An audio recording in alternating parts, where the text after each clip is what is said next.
Menyambung pertanyaan saya kemarin tentang tahlilan. Pertanyaan yang mana ini? Yang tentang tahlil.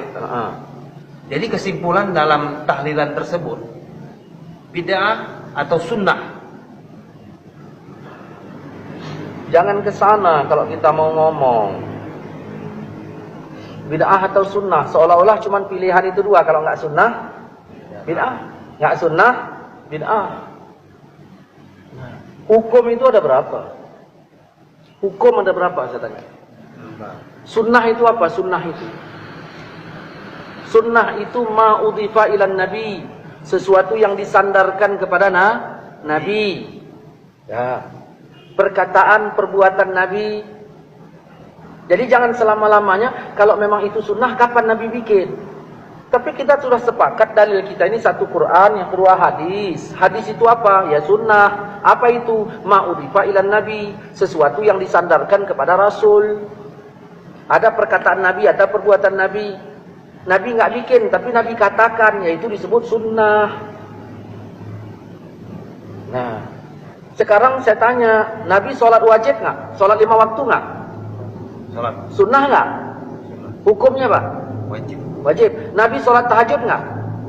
Sholat. Sunnah nggak? Sunnah. Hukumnya apa? Sunnah. Nabi makan minum nggak? Makan minum. Nah, sunnah nggak itu? Sunnah. Hukumnya apa? Sunnah. Mubah. Mubah. Nah, Nabi istrinya berapa? Kata Allah berapa boleh? 4. Nabi istrinya berapa? 4. Ini nanya yang nggak jelas. Nabi istrinya berapa? Lebih nggak dari 4? Lebih. Nah, sunnah nggak? Sunnah. Hukumnya kalau kita macam mana? Maka ditanya itu hukumnya. Hukumnya bagaimana? Kita udah bagi kemarin antara kenduri, sudah kita bahas. Dengan apa namanya? Berdoa membaca Quran. Hukumnya itu apa? Allah menyuruh membaca Quran. Umum kalimatnya. Yasin Quran nggak? Quran. Ketika Allah menyuruh kita membaca Quran, berarti kan sudah disuruh kita baca Quran. Waktunya ada nggak dari Allah dan tempatnya? Udah kita bahas itu. Jadi jangan berulang-ulang. Hukumnya. Nah, Allah udah suruh kita baca Quran. Nah, di dalam tahlil itu kan baca Yasin. Quran nggak Yasin itu? Quran. Oke. Kemudian ada nggak waktu dari Allah untuk membacanya? Tidak. Berarti kan kita yang memanagenya. Waktunya. Nah, udah, terus kita baca, ini udah kita bahas dalam beberapa acara kita. Udah kita bahas. Nah, jangan itu pertanyaan diulang-ulang lagi. Udah jelas itu. Nah, kembalikan kepada hukumnya. Wajib nggak tahlil? Kalau wajib berarti yang nggak tahlil dosa.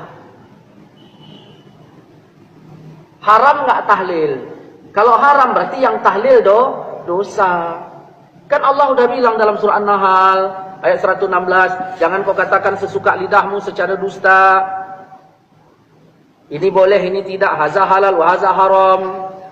Saya mengatakan boleh dengan alasan yang sudah saya sepakat, yang sudah saya sebutkan.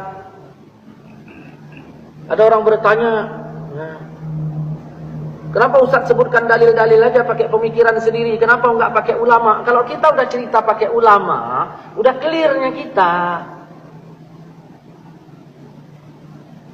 Ini begitu sebutkan ulama, dalilnya mana? Makanya saya nggak mau bicara kaul-kaul ulama lagi. Saya bahas dalil. Makanya didengarkan, disimak baik-baik itu.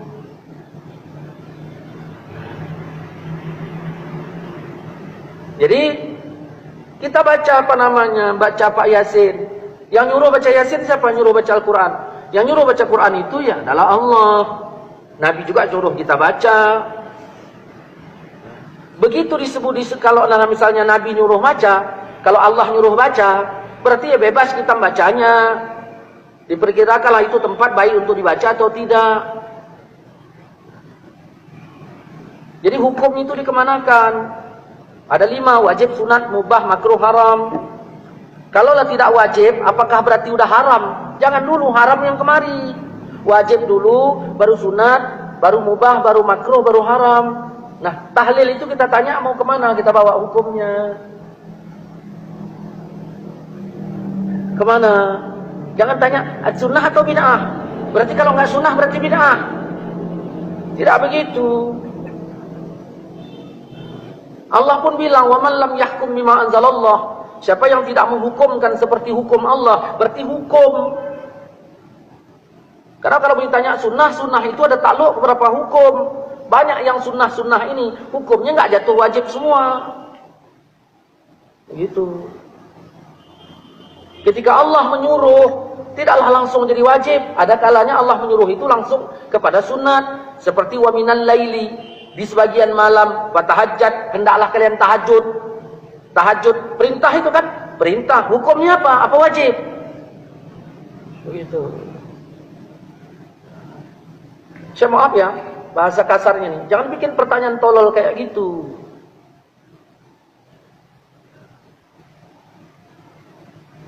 Oke lah Ustaz. Ada satu pertanyaan lagi. Kalaulah boleh membaca Al-Quran di tempat orang meninggal itu, apa manfaatnya Ustaz? Ini pendapat, nanya pendapat saya, apa nanya keterangan? Begini, dah, ya.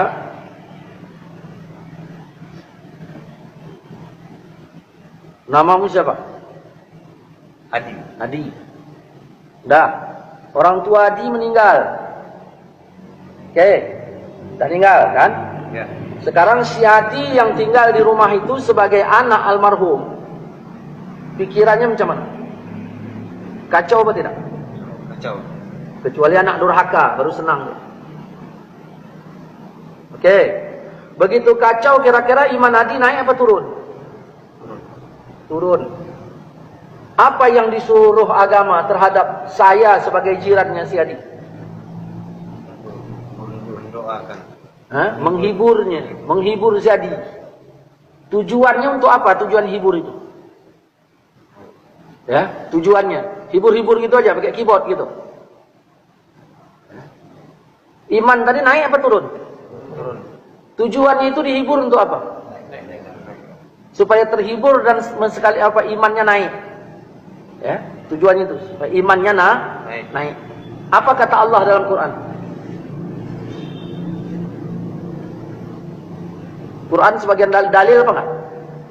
Wa iza tuliyat alaihim ayatuhu zadathum imana. Kalau dibacakan Quran imannya nambah. Kau beriman enggak? Beriman kan? Begitu dibacakan Quran imanmu nambah. Kalau enggak nambah berarti enggak beriman kok. Dah. Itu manfaat untuk keluarga yang ditinggalkan. Nah, timbul pertanyaan, boleh enggak baca Quran di tempat orang meninggal? Itu pertanyaannya. Nah, jangan kau katakan sesuka lidahmu secara dusta, ini boleh, ini enggak. Ada orang bilang enggak boleh, ya tanyalah alasannya apa. Saya bilang boleh, alasan saya apa? Kan Nabi udah bilang, iza hadartum, kalau kamu hadir ke tempat orang sakit atau mayit, ke tempat orang meninggal, ucapkan perkataan yang baik. Siapa yang bilang tuh? Hadirlah saya ke tempat si Adi, orang tua Adi meninggal. Rasul nyuruh apa? Ucapkan perkataan yang baik.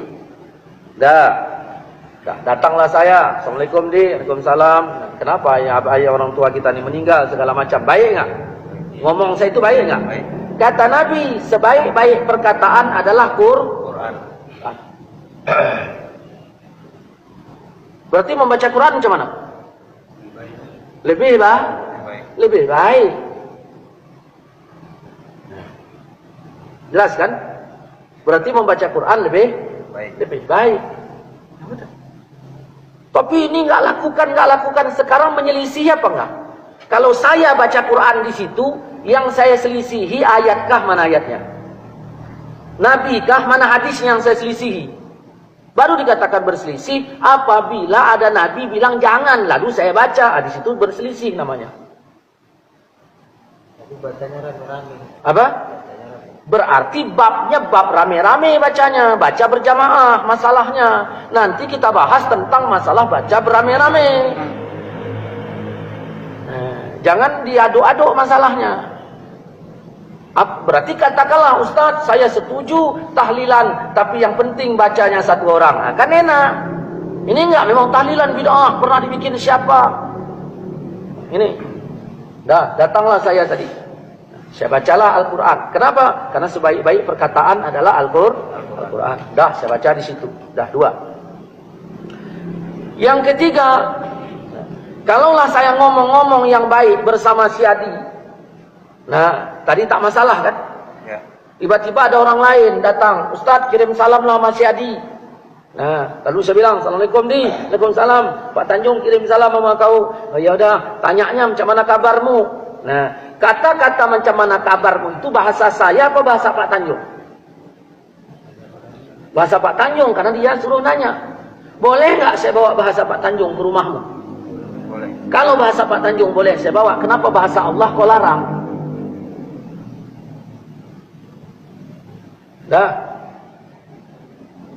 Kemudian, baca Quran ini bagian dari zikir apa tidak? Zikir. Bagian dari zikir. Jelas ya? Bagian dari zikir. Inna nahnu nazzalna zikra. Sesungguhnya kami turunkan zikir, itu maksudnya Quran. Nah, zikir. Kata Nabi dalam riwayat Imam Muslim, perumpamaan orang yang zikir dengan yang enggak zikir itu kayak yang hidup dengan yang mati. Bayangkan yang melayat kita ada 20 orang. Yang baca Quran 5, yang 15 enggak. Yang baca Quran digolong zikir apa enggak? Yang enggak baca Quran digolong enggak zikir kan? Berarti sama dengan mati kan? Ini yang heran kita ketika kita datang ke tempat orang meninggal, cerita entah apa-apa, masalah pemilu begini begitu, nggak ada yang menyalahkan. Begitu ditarik ayat, langsung ada yang menyalahkan. Ini paham seperti apa ini? Kalaupun dia bilang apa namanya, ya kami nggak baca itu urusannya. Kau nggak baca ya udah, aku pun nggak salahkan kau yang nggak baca. Tetapi kami yang dibaca jangan dituding. Ini begitu kita angkat ke YouTube. Ya, kapan ke YouTube, ke Facebook, kayaknya kepanasan. Ada apa ini rupanya? Kita menjelaskan, makanya yang kita jelaskan ini kalau kepada teman. Saya Facebook ini punya teman, saya compare, artinya untuk teman saya. Kalau memang pemahamannya beda, ya jangan jadi teman saya. Saya ingin mengingatkan teman-teman, beginilah cara menjawabnya. Nggak ada saya singgah di teman-teman Facebook Wahabi itu sebegini-begini, enggak. Yang kepanasan macam-macam. Masya Allah. Ya. Udah. Ini baru 3. Ya. Kemudian dia berbicara manfaat kan? Ya. Berbicara manfaat. Baiklah, Ustaz. Jadi tunggu dulu, belum selesai. Jangan main baik-baik. Ada orang nelpon saya, Assalamualaikum Ustaz, Waalaikumsalam. Ya, nah, si Polan meninggal. Siapa? Ayah si Adi. Saya bilang apa? Innalillahi wa inna ilaihi. Innalillahi itu apa? Mengalihkan Al-Quran. Innalillahi itu Quran. Kalau pertama kematian saja kita dikembalikan kepada Quran, kenapa dilarang membaca Quran di waktu yang lain?